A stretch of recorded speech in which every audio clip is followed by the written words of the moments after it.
In today's video, I'm going to teach you how to apply changes in Odoo.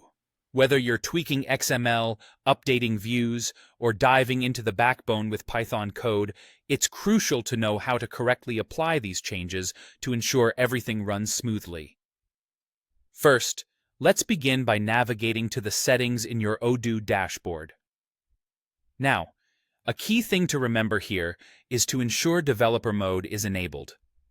Developer mode gives you access to advanced features and settings, which are necessary for these kinds of modifications.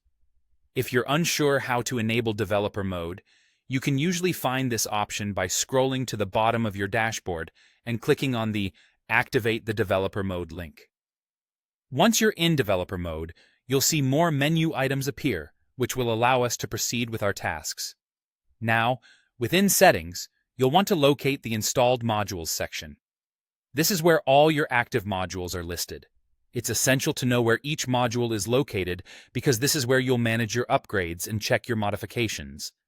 Once you've accessed the installed modules, go ahead and find the specific module in which you've made your changes.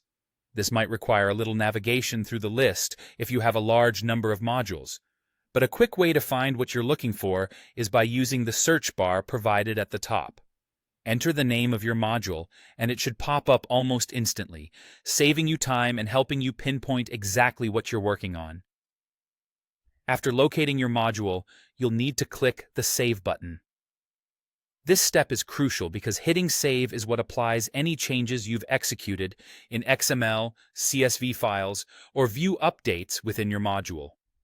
It effectively tells Odoo to register the changes you've made and ensures they're reflected in your system immediately. But here's an important note to bear in mind. If your changes include modifications to the Python code, simply clicking Save isn't enough. Python changes require you to restart the Odoo server. This is because Python runs on the server side, unlike XML or CSV, which can be directly updated in the database. Failing to restart the server can mean that your changes don't apply properly, leading to potential functionality issues or bugs. To avoid this, always ensure you've restarted the Odoo server after making any Python-related changes. By following these steps carefully, you can ensure that any updates or modifications you make are applied correctly. This helps keep your Odoo environment running efficiently and as expected.